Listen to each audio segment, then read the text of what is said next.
morning and welcome back to another episode of the PlantFueled Femme. Today we have guest Summer Kessel with us. Summer is a registered dietitian who is specializing in GLP-1 medication. So this is going to shape up to be a fabulous conversation. Thank you for joining us this morning, Summer. Yeah, thank you for having me. I noticed when we joined that we both have a two-tone colored wall, so this is already going great.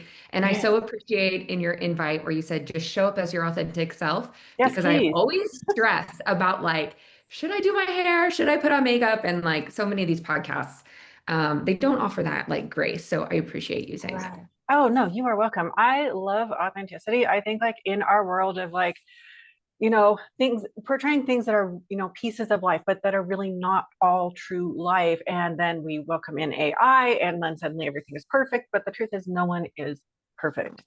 So I think the more authentic that we can be with our audience, the better rapport we can build with people because, hey, we're not up here. We're not that far above you. We may be no more than you and we're happy to share that with you, but we're not, something that's, living a life that's not attainable. I try to show up authentically as I can online. So I appreciate it so much. Awesome. Awesome. Cool. So we have several things in common already. All right. So Summer, specializing in GLP-1s, that's a super hot conversation, especially like over the last 2 years. How did you find yourself in that space? It's kind of a long story. I personally have struggled with my weight my entire life. I have been an athlete, but also just a larger gal since youth. I was the big girl in dance class that had to get a special costume ordered and made than the other girls because I was just so much larger than everyone.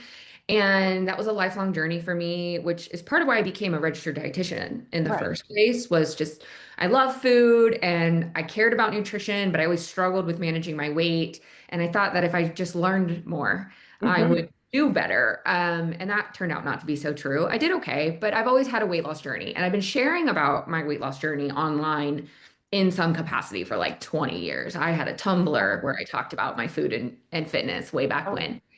And so I came to actually become a patient on GLP-1 medications.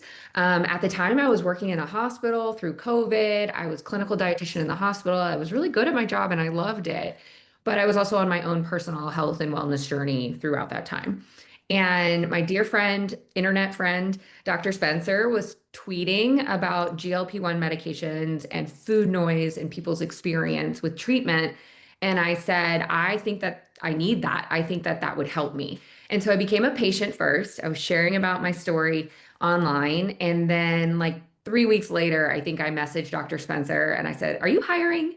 Can I be a dietitian? Can I work for you? Can I help people on these medicines? Because I could just tell that this was going to be not only a very important space where dietitians could be useful, but my new obsession and passion, because I just believe so strongly in how helpful these medications can be, but also knowing as a dietitian with my training how important good nutrition is while on these medications. And there was such a need there for information and for support that I really fell into it, did a complete 360 of my career. Now I work from home and I co-founded a clinic with Dr. Spencer. We work for ourselves now and support patients full time on GLP-1 medications. And it's just fabulous. That is like such a fantastic story. So much transformation, like on so many levels. I love it. Yeah. And I'm still on a GLP-1 medication myself. I've been 3.5 years now on a GLP-1 medication. And I had previously lost and gained the same 100 pounds a few times in my life through my journeys, pregnancies, marriages, divorces, another pregnancy, another marriage, right? Like the weight has always fluctuated through my whole life. And I was always pretty good at losing the first 100 pounds through diet and exercise and effort and doing all the things. But I would still get stuck at a weight that was considered still overweight, having obesity actually.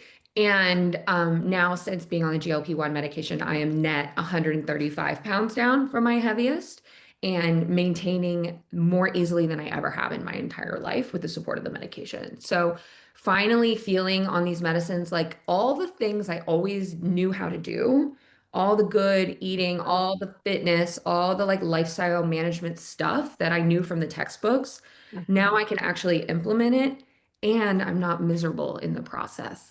So for me, my biology was always the problem. I was just always so freaking hungry all the time. And now that I'm not starving all the time, I can eat reasonably. I know what it feels like to feel full, and I Mhm. can move on with my life and manage my weight in a way that doesn't feel restrictive. Right. No, I think that's, it's fantastic. And you pointed out such a good, key piece that yes, we do have to have proper nutrition using this medication, but using the medication allows what you've been working on, the exercise and nutrition, the foundational things that we have to have, it allows those to work because for some people, the biology doesn't work right. Like for whatever reason, something inside, a key piece of how our body is functioning doesn't operate right any longer. Or maybe Especially it never in, did. yeah, especially in the context of then you live in this world where there's amazing, tasty, incredible food Yeah. everywhere. And if you're like I was, hungry all the time, and I was had food noise is how I've described it, and it's a term that's been coined by people in the community. I was almost impulsive with food, and I always Mhm. felt like I was having to like white knuckle it Right. to say no to something highly palatable. And when you live in an environment like we do, where there's highly palatable food everywhere, it's very hard to manage your weight, especially when you're like predisposed to living with obesity, like I was. Right. Right. I think that's one of the things that people talk about the most as, seeing a benefit from being on a GLP-1 is that food noise, the want to constantly eat is either gone or greatly reduced, which is one of the ways that the GLP-1 works. I think maybe we should touch on, some of the internal ways also that the GLP-1 is helping. Correct. Yeah. So I always felt like the only way that I could really lose weight, other than like severe calorie restriction, was also like carbohydrate restriction. Hmm. So the degree of insulin resistance, I lived with PCOS. I definitely had insulin resistance. The medications work on that. So now when I eat carbohydrates, I feel amazing and I get energy and I can go on long runs and actually utilize carbohydrates appropriately with the GLP-1 medication on board. So it's definitely helped with that. I feel like it's helped me with my athletic recovery and Hmm. inflammation and soreness. I definitely feel stronger, faster, snappier, more energetic in the gym, which is wild because when you grow up an athlete, you think that like just feeling like crap after a hard workout is normal. And now with this medication, like I just recover better, I sleep Hmm. better, I have more stamina, I have more strength, partly because I'm able to eat a better quality diet. And I definitely still eat enough, but I think that there's also something going on in terms of inflammation management within the Hmm. body. And so those are the big factors for me that help a lot. And again, with that mental health aspect too, with the food noise being quieter, I'm able to then focus my time and energy on other aspects of my life that matter. I feel like I'm a better parent. I'm a better employee. I've really like taken off in my career in the past few years. I don't think I would have ever taken some of the risks that I've taken with my career if I hadn't had the mental space and capacity to do that. And I think being on the medication has really helped. Right, right. No, I agree because like if you have a ton of internal inflammation going on, it's such a huge, well, stress drain on your body. And it's something that's silent and you don't even really know it's there. You just know that you are tired and run down and you don't feel great.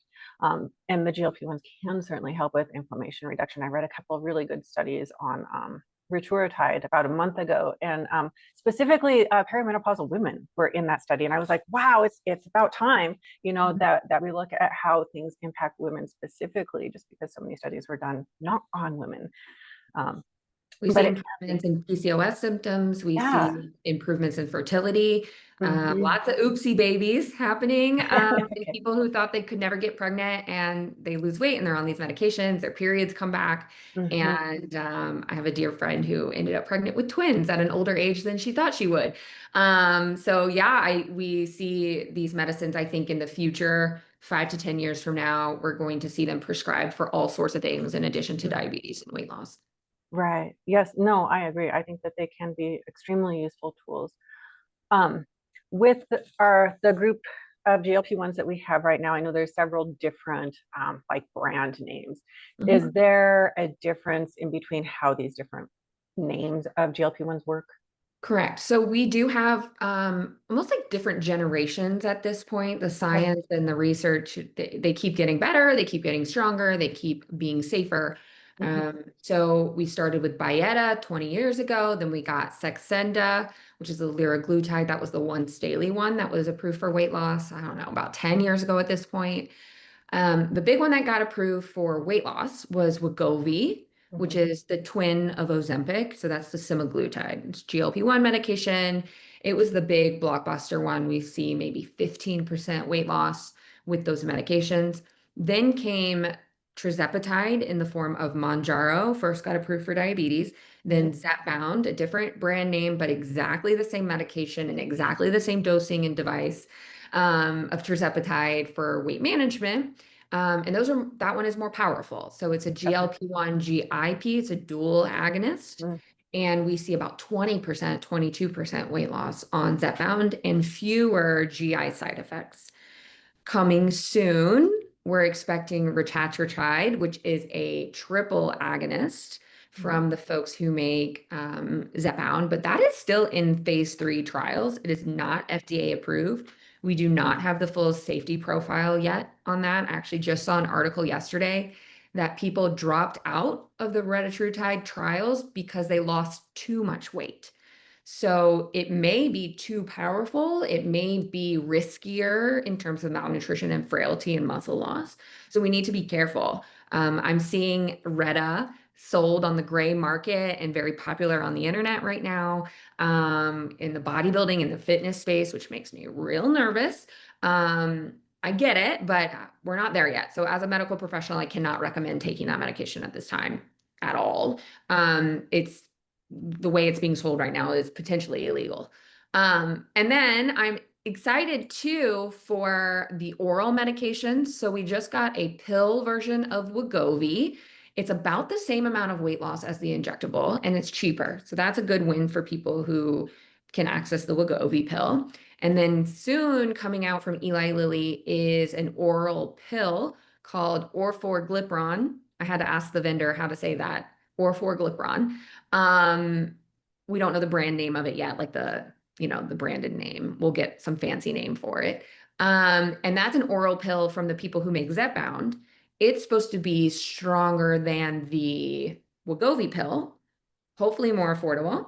And the benefit of the orforglipron, my understanding is that it doesn't have any rules or regulations around food and beverage. So one of the tricky things about the Wegovy pill that people are complaining about is you have to take it completely fasted, first thing in the morning, an hour before food and beverage. And for me, that would like throw off my whole morning. Like I have to have my coffee before I go to the gym at 5 a.m. I need to be able to drink water. Like that wouldn't work for me. The orforglipron, you can take it any time of day, regardless of whether you've eaten or drank. So that is, I think, a benefit of that one. We'll see what the price ends up being. When we talk about these medications, they're great, they're amazing. People who qualify for them medically should be able to access them. But the reality is that insurance coverage is terrible. The medications are expensive because they're novel and groundbreaking, and these companies are going to make a profit off of them. So the out-of-pocket cost, if we don't have insurance coverage, is really out of reach for a lot of people. And I think whatever medication comes in at the lowest price point is going to end up being the fan favorite simply because more people are going to be able to access it. So when it comes to like the Wegovy pill versus this new orforglipron pill, I think people aren't really going to care so much between, okay, Wegovy's 14% weight loss, orforglipron is 18% weight loss. But if the Wegovy is just so much cheaper, more people will use it. So more to come on this space. The future is like these medications aren't going anywhere. They're only going to get better and stronger and hopefully cheaper along the way. And the science, like I said earlier, all of the indications, like the things that these medications are going to get approved for, I think are only going to grow. I know they're doing trials in alcohol use disorder and also in Alzheimer's. So I just think that these medications are coming, and eventually, I joke that eventually they might just be over the counter in Walgreens because they really are turning out to be that mostly that safe and effective. No, I could see that happening as, as far as them potentially, years down the road being available over the counter. Um, I think they are, great medications. I do think people need a ton of education regarding what to eat when they're on it, and they're not getting that from their doctors right now anyhow. But please, all of the internet available to help these people with their nutrition if they understand how a GLP-1 works, which some people do and some people don't. Yeah, there's so much misinformation Oh my generally God. about Yes, I know. nutrition out in the world, right? And then Right. you add this added layer of the GLP-1 medication, and people overcomplicate it. People are Mhm. marketing around it, trying to sell you things, supplements, Right. products, foods. I'm seeing like GLP-1 friendly labels in the grocery store. And I'm like, what does that even mean? Like, I have that's not not a seen that. That is defined insane. term. And, honest, funny story, full disclosure, I did an ad for Mhm. Fiber One a while back, and I love this particular Fiber One bar. It's tasty, Mhm. it's chocolate, it's yummy. They paid me to make a video about it. I was like, hell yeah, I'll take your money, right? I actually enjoy this Fiber One bar. The new box that I just got at the grocery store has a new little picture on it that says GLP-1 friendly. And I'm Oh, good like, grief. but that's not a thing. Like all Right. food is GLP-1 friendly, really, if Yeah. we're thinking Right. about like there are no like super restricted foods when you're on a GLP-1. Mhm. Portion size matters a lot. Right. Frequency matters a lot. But Yes. like you can still have a French fry, you can still Mhm. have a chocolate chip cookie. You're Right. actually probably not even going to want to eat that much of it, which is the beauty of the GLP-1 medication. And then GLP-1 friendly is just whole foods, Mhm. right? Like Yes, exactly. generally balanced intake where we're getting enough protein, we're getting enough fiber, a wide variety of fruits and vegetables, staying Mhm. adequately hydrated, having enough carbohydrates to fuel activity from whole food sources. That is GLP-1 friendly. And Right. so if you see a packaged treat and it says GLP-1 friendly on that, that's just marketing BS. And I hope people don't fall for it, but I know they do. And I know Mhm. it's tempting. And I'm kind of anti, supplement a lot of the times in marketing around food because we just don't need to be spending our money on that. Right. Right. Well, and the foods that are marketed most are the processed foods, which are things that we probably don't want to be having Mhm. that much anyhow. Yep. And I Yeah. always say that processed foods have a role, right? Like, absolutely, please utilize whatever processed foods keep you fed and fueled Mhm. and meet your goals and can fit into a balanced diet where your health Right. is kept in mind. Like, I utilize a protein shake on a pretty regular Mhm. basis. I eat a little Fiber One bar when I need a sweet treat. Mhm.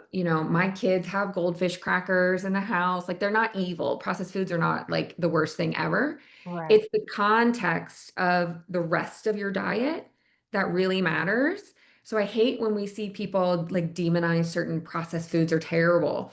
It really depends again on portion size and frequency. Mhm. And are we getting enough of the whole nutritious foods that are nutrient dense, Right. that are beneficial? If we are, then the occasional whatever is no big Mhm. deal. Right, right. That's true. And I think that some people sometimes get hung up on that because they'll go off and have something that they consider like bad when really there's no moral value to foods and nothing can make it good or bad. So they have something they perceive bad, and then the guilt kicks in, and then we sabotage ourselves with so much more of that kind of food, and then we end up back, at square one. Mhm. Yeah, And a lot of us too, like these processed foods are highly palatable. they They are. are bright, colorful, energy dense, sweet, salty, yummy, nostalgic. These processed foods call to our brains in a different way. And that's where the GLP-1 medications really can be so powerful that you're less receptive, you're less likely to fall for it and Right. be tempted by it. And so we can be more intentional around whether or not we want to include these foods and knowing that there are no good and bad foods. There are health promoting foods, Hmm. and there are foods that support our goals, and there are foods that don't necessarily support our goals or our health. Right. But also, I'm a grown up, and if I want to eat a piece of cake, I can eat a piece of cake, and It's true. nothing catastrophic is going to happen. No, nothing is going to happen. If anything, I might have an amazing run tomorrow morning. Right, right. Or you Yeah. might sleep better, or Yeah. yeah, no, it's crazy. So, because I've got, food is so much more than just what it does for our body or what it yes, does for our weight or our yes. health, right? Food is culture, food is connection, food is family, food can be a hobby and an activity. It can be an art. You can appreciate food. Hmm. Even if it doesn't align with your health goals, you can still appreciate your grandmother's chocolate chip cookie recipe. Right. And both of those things together, I think, is a more balanced approach to life with food. Hmm. I get nervous when I see clients that are just holding on so tightly to so many food rules. Yeah. We've got to figure out where those come from and try to unpack it. Right. Yes, which is a whole very long, deep conversation in itself. But Don't. yeah, I found that usually, it's when there's those kind of rules, it goes back to, maybe it is like the only thing they think they have control over in their life. And we get very all or nothing. Yes, yes, And that, exactly. I think, is the dangerous space for That's sure. right. And unfortunately, that's where a lot of people live. And I think honestly that like the food, the exercise culture has all really worked to kind of solidify that in people's minds. Like they have to be, up here performing every single day, or they have to follow their meal plan 100%. And if you don't, then you have to start over on Monday. I know. Yeah, And that's when ridiculous. we start to pair nutrition and fitness, Hmm. it really complicates things, right? Because Yes. to Oh my gosh. be a good athlete, to perform well in your sport or your just recreational exercise, you have to be fueled. Yes. And sometimes that's contrary to being lean. Right. And we Yes. don't live 24/7 in lean, ripped bodies. And if we do, we can't expect to feel great or to perform well in our Right. sport. So I'm at a stage in my life where could I lose 5 to 10 more pounds if I really got more serious about my nutrition? Sure. But I've already lost 135. Do I really want to fight for 10 more? Right. No. I'm focusing on sports performance. I'm running more. I'm doing high rocks races now. I used to do CrossFit way back in the day. I'm trying to be a well-rounded athlete and perform well Hmm. and want to train. It's Right. important to me to be excited about training. And anytime that I ever start to pull back on nutrition to lose more weight, I Hmm. feel run down and I don't want to work out. And that's a Right. red flag for me. So there's a balance to be found with eating enough to want to go do and have a fun experience with fitness versus maintaining the weight that I'm at. And sometimes that means eating a little more than maybe I even want to, because I know Hmm. that if I don't get my protein and my veggies and my carbs in at dinner, my 5 a.m. workout is really going to suffer. There Right. are times on this medicine where dinner rolls around, I've eaten a good breakfast, I've eaten a good lunch, and I would be fine with a bowl of cereal for dinner or a little snack or an apple and call it a day because my medicine has suppressed my appetite in that way. But I know that I need to make an effort to eat that Yes. well-balanced meal so that I can support my fitness goals. Eating on a GLP-1 medication is not about eating as little as possible. It's about being able to eat more intentionally and well planned. Right, right. I am so glad that you brought up that point of that you do make it a priority to eat something, that is nutritious for dinner, because I find that happens so much with the clients that are on a GLP-1. I'm not hungry. I didn't feel like eating. I'm like, I don't freaking care. You can't live on 800 calories. You cannot. And there's so So much more to success on yes, these medicines than whatever happens to the number on the scale. right. Because then you're just on a crash diet. Then we're not thinking Yes. long term. We're not thinking sustainability. We're not No. thinking bones, muscle, hair, skin, health. Yes. I always tell my clients, I care about your weight goals. I want to support you in achieving them, but I care more about how are you going to be in 5 years? Hmm. Have we Right. prevented heart problems? Have we supported your gut in a way that you still have good digestion in 5 years? Hmm. Are you building muscle? Are your bones sturdy so that if you fall down the stairs, you're not going to break your hip? And I think far too often in the weight management space, people are very focused on the week to week, month to month Hmm. weight loss Oh or yeah. achieving a certain amount of weight loss that we don't take a step back and look big picture. And that's where Right. working with a coach or working with a dietitian and having a care team that can support you and call you out on some of that, Yes. right? Yes. Hey, why do we care so much about this number? Hmm. Can we talk about something that's coming later in the future? Right, right. Because like that under eating can cause so many problems. And I think that's where, then you go on social media and you see like these horror stories of being on a GLP-1 where, someone that's in their 20s has osteoporosis or someone else's teeth fell out. Well, because they didn't eat.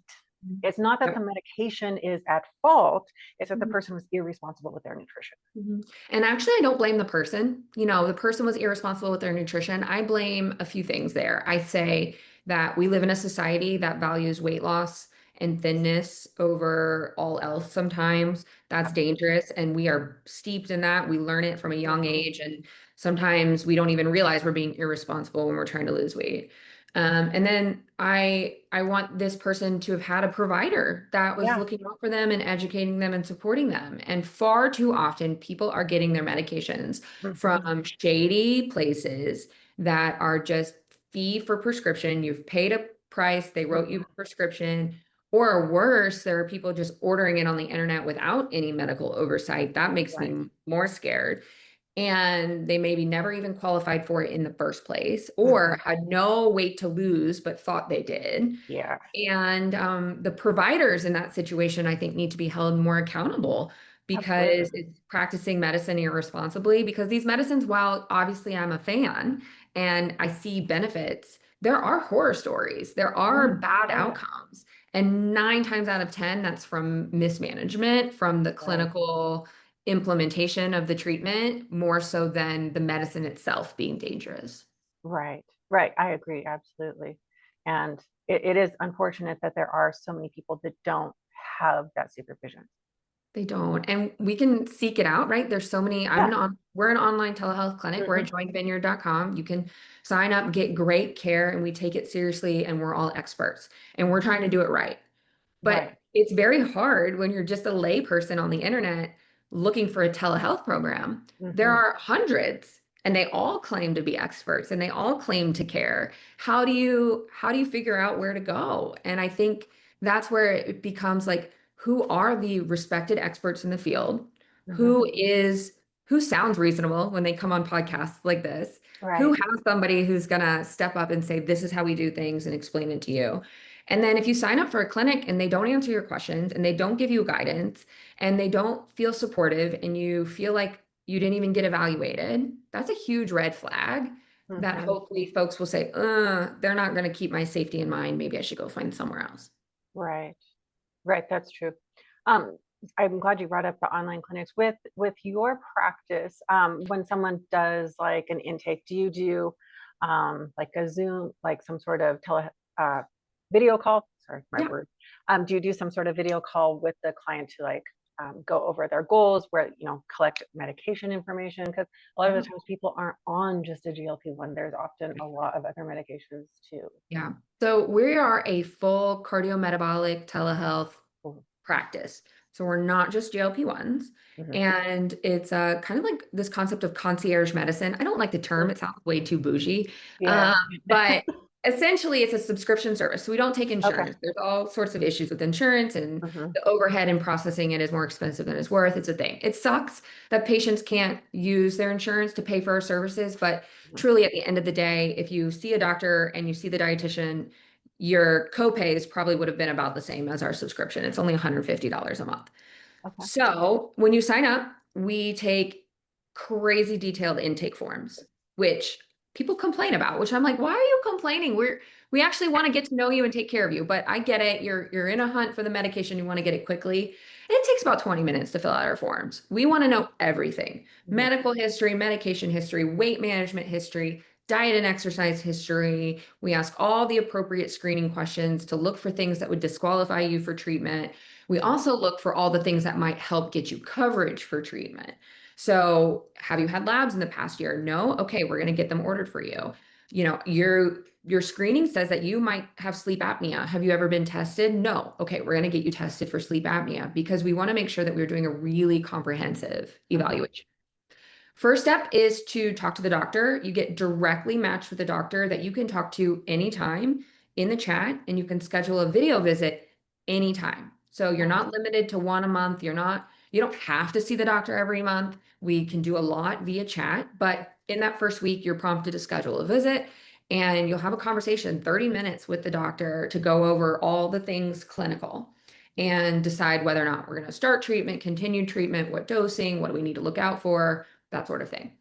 You're in a portal. We have an incredible resource library of all the questions and all the things that you might want to know. Where's the protein handout? Where's the vegan and vegetarian handout? Where's the side effect handout? How do I do this? How do I do that? We have all these like blogs and information. So you can start reading, start learning. We have a private community online where you can join and talk to other patients, ask your questions, get to know people. And then I think the real value of our program is you get matched one-on-one with a registered dietitian. So you can schedule a visit with your registered dietitian anytime, as many times as you want. It's a video call, and that I think is where the real hand-holding and coaching happen, Yes. where we can talk through your struggles, your wins, your goals, your values. What are your barriers? What's getting in the way of doing what you want to do? What are you struggling with? What questions do you have? And you not only can do that on a video call, but you can also chat with us on the portal anytime between visits. So you're in the grocery store and you're like, I wasn't quite sure what cereal to buy. I was thinking this one or that one. Next time, what do you think I should have gotten? And we'll be like, that's awesome. This one has more protein. That one has more fiber. Which one tastes better? Like, thank you for asking. Like, we're here for you for all of those like moments where you're like stressing out. You're like, oh my God, I haven't lost any weight in 3 weeks. What's wrong? And walk you through maybe how to break that plateau. So you get true support. We also have a strength training program. You get LiftRx. It's an app to get you in the gym, to get you lifting so that we can think about body composition and muscle. And we have group events. So we have support groups, calls, a meal planning group. We have mental health group. We have all sorts of events throughout the week, Q&As with the doctor, where we build community and support and people get to know each other. My favorite right now, the maintenance group is just so cool. We've got a bunch of folks like me that have been on the medicines now 2-3 years. I hear people all the time say, oh, I've hit my goal. I'm in maintenance. I don't need help anymore. That's so far from the truth. Sometimes maintenance is harder than the actual weight loss itself. And the folks in our maintenance group are just thriving and doing really cool things. Lots of fitness folks. I've got people doing ultra marathons. I've got people doing high rocks races. So we're really proud of our clinic. It's joinvineyard.com. We're also kind of funny online. You can go to Join Vineyard on social media. Dr. Spencer is our founder and CEO, and his content is always a little snarky, a little fun. And so we think we're entertaining and trying to do something different. We're putting patients before profits. We are self-funded, so we don't have like a VC capital backing investor where some of these places, like I don't know if you guys saw, like MIDI Health just got like $1 billion valuation with all these investors. So now they've got to make money. They've got to pay back their investors. And they do that by selling you shit you don't need, and raising prices. And, there's a lot of concern right now in the space of GLP-1s, and especially in menopause, which we do that care too. We do HRT for perimenopause. We do thyroid. We do blood pressure, cholesterol. So we do way more than just GLP-1 medications. But there's a lot of almost fraud in the space with regards to insurance billing with these telehealth companies where they're just pinging your insurance for every little service and every little piece of care. And I'm worried about that. I think that's raising prices for everyone. But so we don't mess with insurance in terms of the subscription. We will help you navigate your insurance and submit all of the documentation for the prior authorization if necessary, and fight them with appeals if we think that there's a chance that we can win. So we do have a team that works on the whole insurance piece. So we do want you to have insurance. We do want you to utilize it if we can. And then if not, we have the ability to prescribe these medications for cash paying patients. So Lilly Direct and NovoCare recently lowered the prices of the out-of-pocket costs. It's still not cheap. The max doses get up to like $450 a month. But that's a huge improvement from where we were like just 2 years ago. They were $1,000 a month out of pocket. So I do think the prices will keep coming down. And I think we're doing a good job. We're small and mighty. We're growing, bringing on new doctors and dietitians soon. So we're excited. Joinvineyard.com. Thank you for letting me give my elevator pitch about that.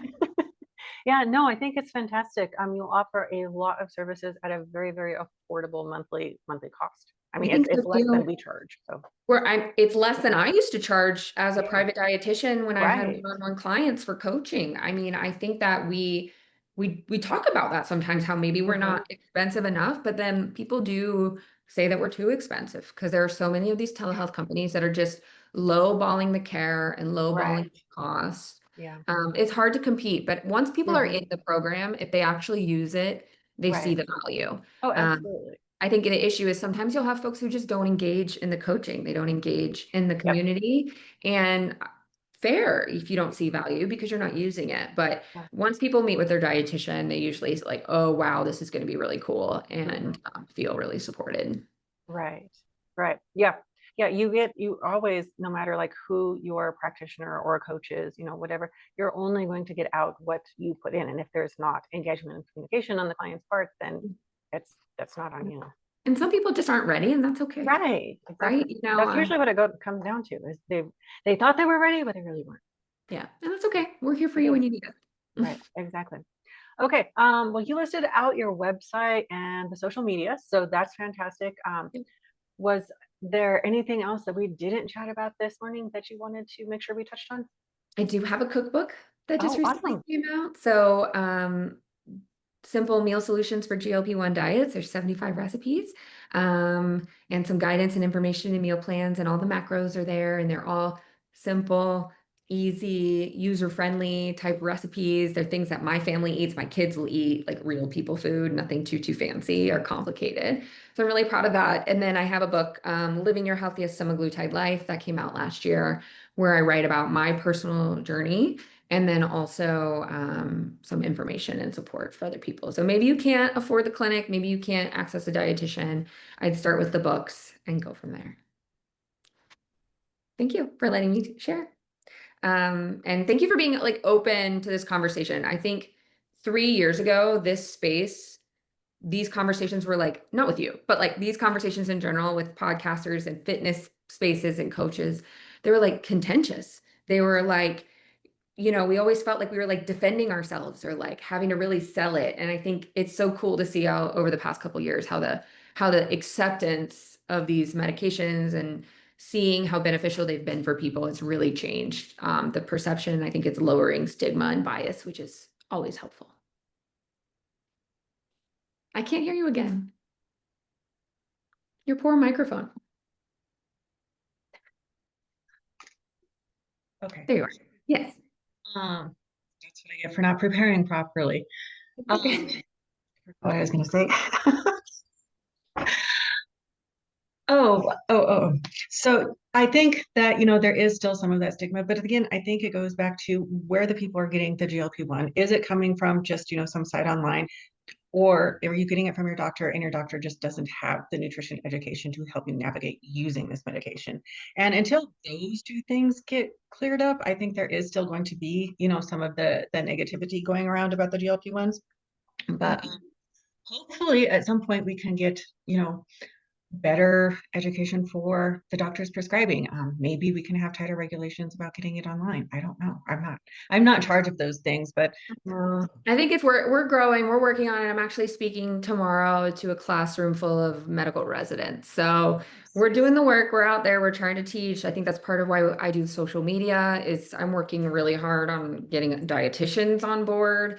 Because there's issues even there within the nutrition space of knowledge and acceptance of supporting people on these medications. So it's hard work, but we're getting there, and I think tides are changing and for the better. So as right. long as patients are safe and feeling good and improving their health and getting in the gym and eating more whole foods, I think that's a win for everybody.